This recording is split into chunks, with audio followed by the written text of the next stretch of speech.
Hello, people of the internet, and today I'll be going over Anarchism defined by Hugh, Owen, Pentecost, May 8th, 1890. Anarchism does not mean no government. It means no government by physical force. Right, basically means eliminating the monopoly on the legitimate use of violence, the monopoly on the legitimate use of political control, the monopoly on political power. Under anarchism, we all have political power. It does not mean each for himself independently of all. It means voluntary cooperation. Basically, it means anarchism is a form of socialism in which people cooperate voluntarily without any kind of top-down authoritarian structure. Anarchism is socialism without physical compulsion, basically what I just said. And yes, anarchism is indeed a form of socialism. There are a lot of people on many sides of especially on the right, who don't realize that. It does not mean the destruction of our present forms of government by physical violence. It means harmonizing of society by education in sociological science. It does not mean contemplate sudden changes. It means recognizing that slowness is a necessary characteristic of evolution. Essentially, I kind of think that this is the kind of praxis that I would tend to go for. A kind of slow cultural shift towards more equitable societies, towards more equitable ideas of governance. Things like organizing labor unions, things like creating more co-ops, things like educating the masses on ideas of class consciousness, mutual aid, workplace democracy, and so on and so forth. These ideas, if spread around, people will enjoy them. People will like them. I would know this because I've talked about things like workplace democracy with my family, with my mom and my grandparents, and they all find those ideas quite compelling. And my grandpa is a Korean War vet. That says something. Anarchism is a synonym for sociological evolution. It means that we should proceed in the direction of less government by physical force until we learn how to dispense with all.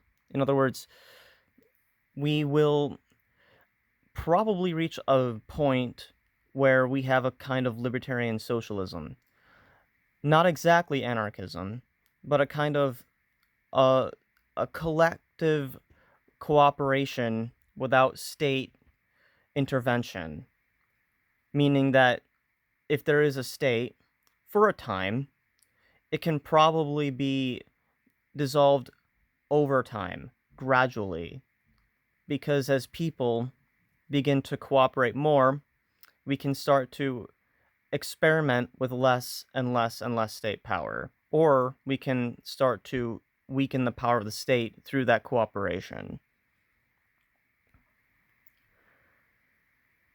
It does not advocate for license for criminals.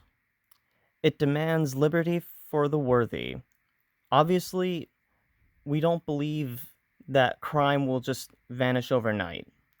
Though I do think that crime in an anarchist society would be greatly reduced.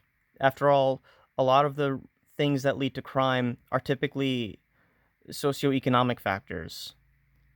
There would be less crime if we lived in a more equitable, more cooperative society, a more community-oriented society, where people are not just atomized individuals, where people are a community of people who are cooperating with each other voluntarily, who are accepting each other regardless of their race, gender, their sexuality, religion, and so on and so forth. It would restrain burglars, murderers, land grabbers, money monopolists, tax gatherers, those who injure or despoil others by physical force operating without or by means of statute law. That's pretty self-explanatory. But to clarify is that it would essentially eliminate all forms of crime or theft, or at least greatly reduce them to the point where society can handle anything that comes up through cooperative means and without any kind of coercive elements. But it would give freedom of opportunity to the wealth producer. In other words, people who are workers would have the opportunity to produce as they please.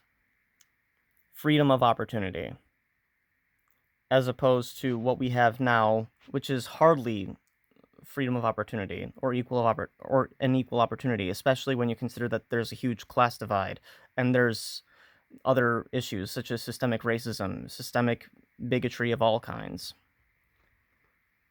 Anarchists know they will not have the state of society they want until it can be secured by public opinion. Obviously, that means that we can't have that society without the public's general consensus on it. But because of the fact that anarchism has such a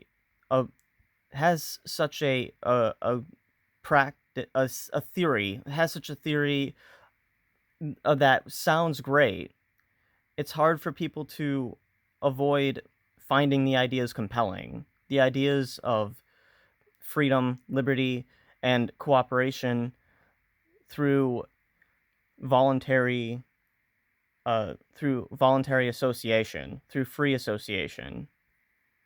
No coercive force, nothing of that nature. We don't need a coercive force to force people to work together. People can work together without a hierarchy. It's not exactly hard. It's actually common sense. I don't really understand how it's not common sense. After all, there have been plenty of societies where, while there may have been some form of leadership, there was still voluntary cooperation, not through physical force, but because everyone in the group recognized that in order for us all to prosper, we have to help each other. I don't think that that's a hard concept to grasp, and I think that people in general can learn to grasp it over time, as we have been now. There have been plenty of people throughout the United States, throughout the world in general, who are growing more and more disillusioned with capitalism.